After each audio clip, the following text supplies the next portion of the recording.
चूंकि राहुल गांधी की ओर से सीधे ट्वीट करके निशाना साधा गया है, ये कहते हुए कि संसद लोगों की आवाज है। प्रधानमंत्री संसद भवन के उद्घाटन को राज्याभिषेक समझ रहे हैं। क्या है इस पर जवाब आपका, सुधांशु जी? चित्रा जी, यदि राहुल गांधी जी यह बात कहते हैं, इससे अधिक हास्यास्पद और विचित्र बात नहीं हो सकती है। जिन्होंने लोकतंत्र में सत्ता हस्तांतरण के प्रतीक सिंगोल को अपने निजी संग्रहालय का हिस्सा बना दिया, यानी लोकतंत्र को निजी मिल्कियत बना दिया और लोकतंत्र में राजतंत्र स्थापित कर दिया। मेरे ख्याल से भारत दुनिया में ऐसा कोई उदाहरण नहीं होगा कि 4 पीढ़ी से लगातार एक के बाद एक अगली पीढ़ी के हाथ में ही सत्ता सौंपी जाती रहे। तो जिन्होंने लोकतंत्र का मजाक बना के उसे राजतंत्र में तब्दील कर दिया, वो लोग इस प्रकार की बात कहें तो और कुछ नहीं दर्शाता है लोकतंत्र के प्रति उनके मन की अवमानना, तिरस्कार दर्शाता है। भारतीय संस्कृति के प्रति उनके मन में कितनी घृणा और तिरस्कार है, यह दर्शाता है। और मैं कहना चाहूंगा कि कुछ ऐसे शुभ अवसर होते हैं जो शताब्दियों में एक आध बार आते हैं, और हम जितने लोग पैनल में बैठे हैं, अब इनमें से किसी के भी जीवन काल में ये दोबारा अवसर नहीं आने वाला। बेहतर होता है कि हम इस अवसर के साक्षी बनते। परंतु अफसोस की बात यह है कि जिन्होंने ताबूत दिखाया, उनके लिए मैं कहना चाहूंगा, अपनी नाकाम हसरतों के जनाजे को नफरतों के ताबूत में दिखाने के मौके और भी आने वाले थे। कम से कम इस अवसर पर उससे अलग रहते तो ज्यादा बेहतर होता। मगर क्या करें, एक कहावत है और रामचरितमानस की एक चौपाई है, सकल पदार्थ हैं जगमाही, कर्महीन नर पावत नहीं। अर्थात सभी उपलब्धियां इस संसार में उपलब्ध हैं, पर जो कर्महीन है उन्हें नहीं मिलता है। और राहुल गांधी जी ने तो इतिहास रच दिया। इतिहास में अब लिख गया कि इरविन ने जिस संसद का उद्घाटन किया था उसमें मोतीलाल नेहरू जी अर्थात इनके परिवार का प्रतिनिधित्व था। गुलाम भारत में ब्रिटिश वाइसरॉय के द्वारा उद्घाटन की गई संसद का, पर स्वतंत्र भारत में 21वीं सदी के स्वाभिमानी भारत की संसद के उद्घाटन का इनके परिवार ने बहिष्कार किया। अब खैर, लम्हों ने खता की थी, सदियों ने सजा पाई। अब तो इतिहास में यह कलंकित अध्याय कांग्रेस और उनके लोकतंत्र के आवरण में छुपे राज परिवार के लिए तो अंकित हो ही गया। ठीक है, मलूक नागर जी, मैं आपके पास आते हुए और उसके बाद बाकी विरोधी मेहमानों के पास आऊंगी। आज आप संसद के भीतर मौजूद थे, अपनी आंखों से क्या देखा? बहन मायावती की ओर से भी इसका समर्थन किया गया था कि विपक्षी दल जो कर रहे हैं वो गलत है, और सरकार की ओर से एक तरह से उन्होंने प्रधानमंत्री नरेंद्र मोदी के नाम पर सहमति भी जता दी थी उद्घाटन के अवसर पर। और विरोधी दलों की ओर से आज जिस तरह के शब्दों का इस्तेमाल करते हुए तंज कसा गया, क्या ये मौका था इस तरह की पॉलिटिक्स का? देखिए, आज जो देखा, जब ये बननी शुरू हुई 20 करोड़ से कम लोग थे, 47 में देश अलग हुए 37 करोड़ थे, 30 करोड़ हिंदुस्तान में, 7 करोड़ पाकिस्तान में, 2023 में 140 करोड़ लोग, बहुत छोटी जगह, पुरानी संसद और तकनीकी चीजों की वजह से देखें तो जरूरत थी।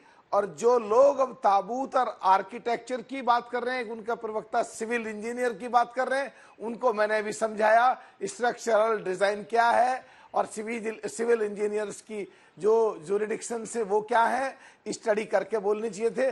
अंदर का अगर कंस्ट्रक्टेड एरिया देखें तो डबल है पहली पार्लियामेंट से, ताबूत नहीं है वो। अगर ताबूत की बात करते हैं, वो प्लॉट का जो साइज है उसका सेटबैक एरिया को अगर छोड़ दें, उनको इंजीनियरिंग पढ़नी पड़ेगी, आर्किटेक्चरल की स्टडी करनी पड़ेगी, बिल्डिंग बनाने की प्रक्रिया समझनी पड़ेगी। कुछ भी कह दें, मैं समझ नहीं पा रहा। कांग्रेस तो कंफ्यूज थी ही थी, और 3 साल से अध्यक्ष नहीं बनाया तो 81 साल का एक बुजुर्ग बनाया। ये कुछ विपक्षी पार्टियां उनके साथ जाकर के क्यों उन चीज में हिस्सा ले रही हैं, उनको सीखना चाहिए देवगौड़ा जी से, पूर्व प्रधानमंत्री जी से, और 7 पार्टियां जो विपक्ष की थी, जो आज इस बदलते हुए इतिहास में जो जितने भी लोग वहां मौजूद थे, आपके सहित भी, कोई भी जिंदा नहीं रहेगा आगे जब भविष्य में कभी ये मौका आएगा। और ये एक ऐतिहासिक दिन था जब अंग्रेजों की बनाई संसद से सिंगोल के आधार पे वहां पर बैठे हुए एमपीओ की और सारे लोगों की पावर ट्रांसफर होकर के बनी हुई नई संसद में आज जो ट्रांसफर हुई है एमपीओ और सारे मंत्रियों की पावर को लेके पुरानी संसद से नई संसद में, ऐतिहासिक दिन था और बहुत भव्य एक नजारा था, जो एक संकेत दे रहा था कि हम पहले 543 थे 37 करोड़ लोगों पे जब देश आजाद हुआ, और अब 140 करोड़ पे 888 भी कम है, ज्यादा होने चाहिए। और वो 888 जब उसमें काम करेंगे, डिटेल में डिस्कशन होंगे, तो देश हित और जनहित में जो काम होगा, देश तरक्की करेगा और देश वर्ल्ड के पैमाने पे वर्ल्ड की लीडरशिप की तरफ बढ़ेगा।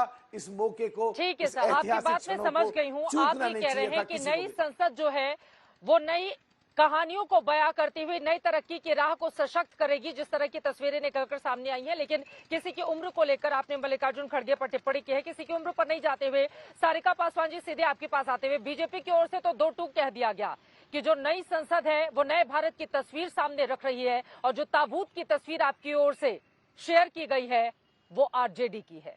क्या है इस पर जवाब? क्या ये मौका था कि एक ताबूत से हम तुलना करें नई संसद भवन का? आपके भी 6 राज्यसभा के सांसद हैं। ये अलग बात है कि लोकसभा में आपका कोई भी प्रतिनिधि नहीं है अभी मौजूदा वक्त में, लेकिन 6 आपके राज्यसभा के सांसद हैं। जब संसद की कार्रवाई शुरू होगी तो आरजेडी के वो लोग आएंगे इस राज्यसभा में जो नई संसद का है, या फिर नहीं आएंगे? इसको कैसे आप लोग ताबूत से तुलना कर सकती हैं सारिका जी? चित्रा जी, आज हमने देखा, मानो वो दृश्य ऐसा था कि राज तिलक हो रहा हो, किसी को लोकतंत्र खत्म हो गया हो और राजशाही जो है वो वापस से शुरू हो गई हो।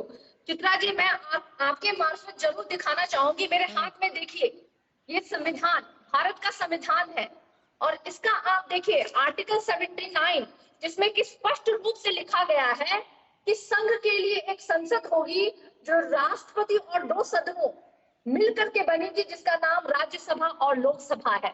और आज देखिए दुर्भाग्य है कि जिस संसद का उद्घाटन आज भारतीय जनता पार्टी ने अपने एक निजी जो कहते हैं संस्था के रूप में या निजी भवन के रूप में जो जिन्होंने तामझाम किया, उस संसद भवन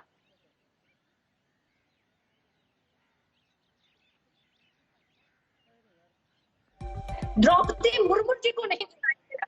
तो निश्चित रूप से आज का भारतीय इतिहास में काला दिन के रूप में भी याद किया जाएगा। आज बहुत दुखद है कि हमारे देश की महामहिम जो एक महिला है और आदिवासी समाज से आती है, और उन्हें ही इस जो कहते हैं पूरे संसद भवन के उद्घाटन से दूर रखा गया। देखिए चित्रा जी, आसान होता है कि आप दलितों के घर में जाकर के, आप आदिवासियों के घर में जाकर के चुनावी टाइम में आप भोजन कर लेते हैं और लोगों को एक बड़ा मैसेज देना चाहते हैं कि आप दलित विरोधी नहीं है, आप आदिवासी विरोधी नहीं है। लेकिन आज आप देश की महामहिम को जो आदिवासी समाज से आती है, आपने उनको कैसे उस भवन में निमंत्रण तक नहीं दिया? क्या ये बहुत बड़ा प्रश्न नहीं है? क्या ये देश के लिए आज काला दिन के रूप में याद नहीं किया जाएगा?